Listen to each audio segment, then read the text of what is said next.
जी दोस्तों, line and angle के session को आगे बढ़ाते हुए आज का हमारा जो क्वेश्चन है बहुत ही महत्वपूर्ण क्वेश्चन है। ये आपके एग्जाम में बहुत ही फ्रिक्वेंटली पूछे जाते हैं और जो स्टूडेंट को परेशान भी करते हैं। तो आइए देख लेते हैं आज का हमारा जो पहला क्वेश्चन है। जैसा कि आप फिगर में देख रहे होंगे, दिया हुआ है, ध्यान दीजिए, दिया हुआ है दी गई आकृति में A B parallel C D है। ए बी पैरेलल है सी डी के, अर्थात A B parallel C D है तथा पी क्यू एवं क्यू आर दो तिर्यक रेखाएं हैं। पी क्यू तथा आर क्यू, पी क्यू तथा आर क्यू क्या हैं? दो तिर्यक रेखाएं हैं। यदि पी ई एफ 85 डिग्री दिया हुआ है, सी एच क्यू 115 डिग्री दिया हुआ है तथा P Q R x degree दिया हुआ है, तो एक्स का मान ज्ञात कीजिए। तो आइए देख लेते हैं। ध्यान दीजिए, ये दोनों रेखाएं ए बी और सी डी आपस में क्या हैं? पैरेलल हैं। तो ध्यान दीजिए, अगर यह 85 है तो ये कितना हो जाएगा? यह हो जाएगा आपका 95 अंश। कितना हो जाएगा? 95 अंश। क्यों?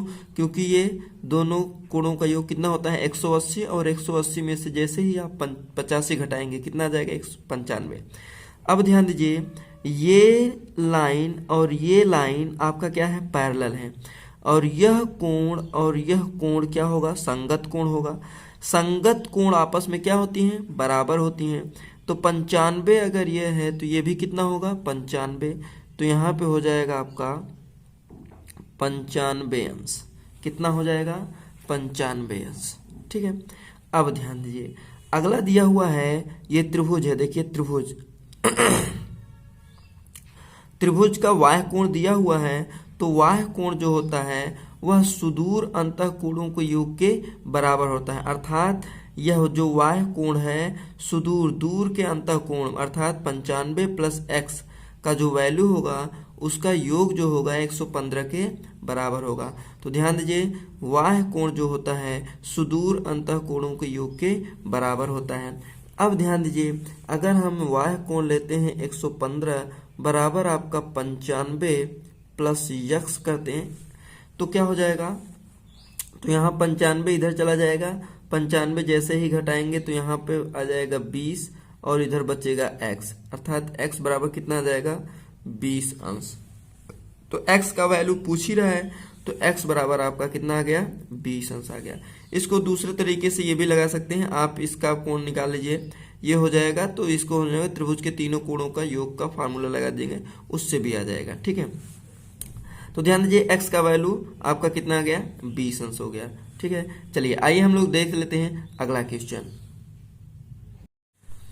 हमारा अगला क्वेश्चन दिया हुआ है, दी गई आकृति में A B parallel C D है। तो ध्यान दीजिए, ए बी पैरेलल क्या है? सी डी है।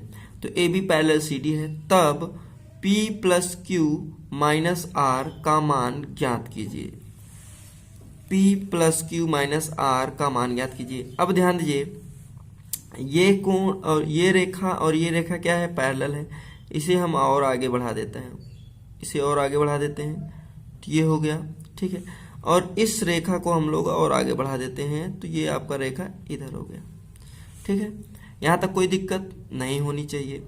अब आगे देख लेते हैं, ये रेखा और ये रेखा पैरेलल है, तो ये कोण और ये कोण आपस में बराबर होगा। क्यों होगा? एकांतर कोण से। एकांतर कोण से ये भी क्या हो जाएगा? P हो जाएगा।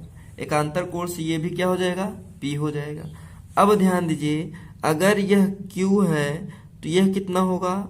180 माइनस Q हो जाएगा। होगा कि नहीं होगा?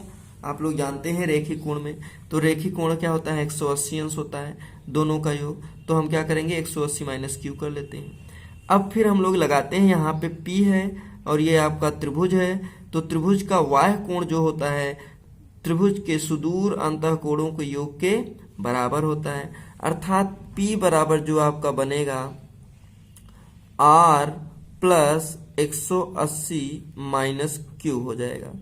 ठीक है, कितना हो जाएगा, P बराबर R प्लस 180 माइनस क्यू, क्योंकि P बराबर होता है सुदूर अंतःकोणों का योग, इसका योग और इसका योग, अर्थात इसको और इसको जोड़ने के बाद कितना आएगा, P के बराबर होगा।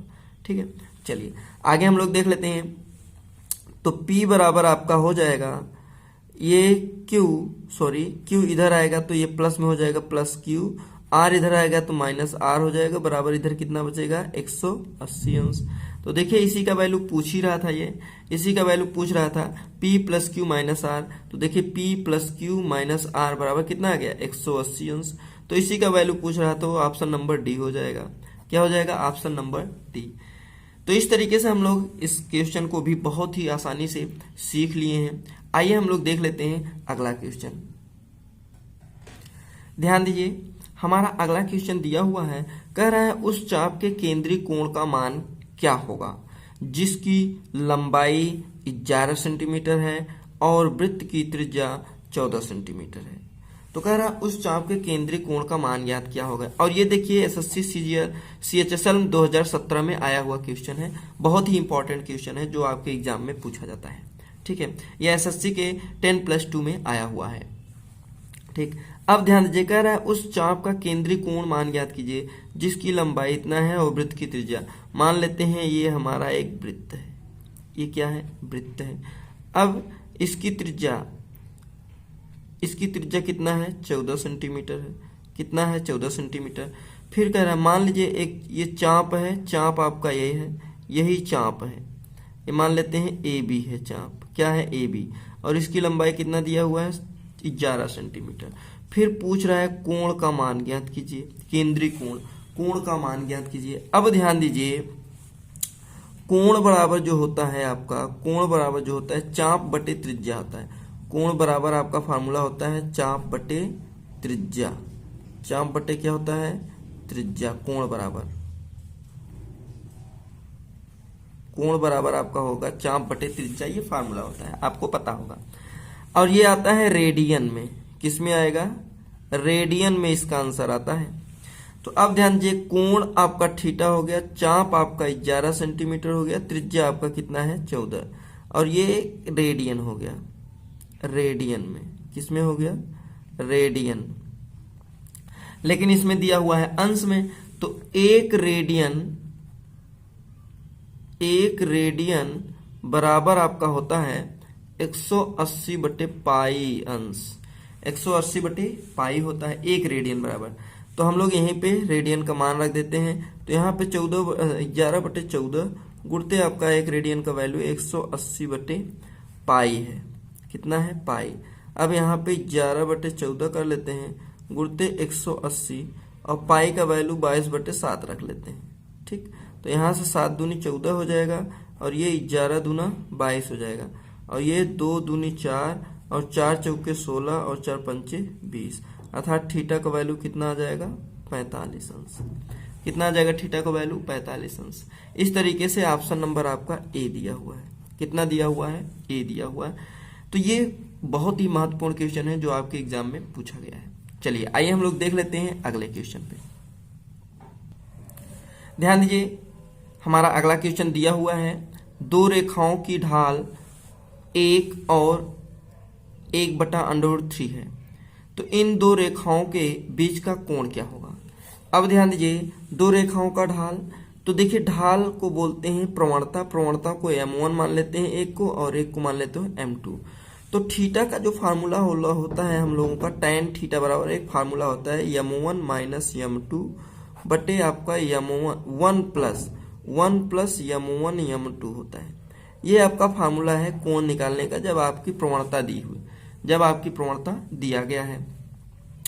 तो इसी में हम लोग वैल्यू रख देते हैं। तो यहाँ पे रखते हैं tan थीटा बराबर M1 की जगह दिया हुआ है 1, माइनस M2 की जगह दिया हुआ है 1/√3 अपान 1 प्लस M1 की जगह पे 1 है और M2 की जगह पे 1/√3। इसको जब हम लोग सॉल्व करेंगे तो यहाँ पे आएगा √3 माइनस 1 पूरे 1/√3, और पूरा हो जाएगा √3 प्लस 1 पूरे 1/√3। तो ये √3 से √3 कैंसिल हो जाएगा, आपको मिलेगा √3 माइनस 1 अपान √3 प्लस 1। परमेयीकरण कर लेते हैं हम लोग, तो √3 प्लस 1 माइनस 1 और √3 माइनस 1 से। तो देखिए यहाँ पे बनेगा आपका tan थीटा बराबर ये √3 माइनस 1 का होल ऑफ स्क्वायर हो जाएगा, तो √3 माइनस 1 का होल ऑफ स्क्वायर अपान हो जाएगा एक कोष्टक में प्लस बी, एक कोष्टक में a माइनस बी, अर्थात √3 का square a square minus B square बनेगा। ठीक, तो यहाँ पे हम लोग फार्मूला रखेंगे a माइनस बी का होल ऑफ स्क्वायर, तो यहाँ पे हो जाएगा 3 माइनस प्लस 1 माइनस 2 इंटू ए की जगह पे √3 इंटू बी की जगह पे 1 अपान आपका हो जाएगा a स्क्वायर करेंगे तो 3 माइनस 1 आ जाएगा। ठीक, यहाँ पे 3 1 4 और 4 यहाँ पे हो गया 4 माइनस 2 √3 अपान आपका 2 हो जाएगा, और 2 आप कॉमन ले लेंगे। ध्यान दीजिए ये आपका 2 हो गया, यहाँ से देख लेते हैं, तो यहाँ पे आपका tan थीटा बराबर आ गया है, 2 कॉमन जैसे ही लेंगे तो आएगा 2 माइनस √3 अपान हो जाएगा 2, और 2 से ये 2 कैंसिल हो जाएगा, tan थीटा और ये 2 माइनस √3 tan 15 अंश का वैल्यू है। कितना है? 15 अंश का। जब हम लोग कंपेयर करेंगे तो थीटा का वैल्यू कितना आ जाएगा? 15 अंश। थीटा का वैल्यू कितना आ जाएगा? 15 अंश। इस तरीके से आपका आंसर ए हो जाएगा। कितना हो जाएगा? ए। यह भी आपके एग्जाम एसएससी सीएचएसएल 2017 में पूछा गया है।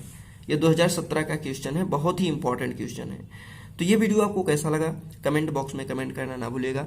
ये चैनल पे नए हो तो चैनल को सब्सक्राइब कर लीजिएगा, बेल आइकन पे प्रेस करना ना भूलिएगा ताकि नए नोटिफिकेशन आप तक पहले पहुंच सके। जी दोस्तों, हम लोग फिर मिलेंगे नेक्स्ट वीडियो में नेक्स्ट टॉपिक के साथ। तब तक के लिए जय हिंद।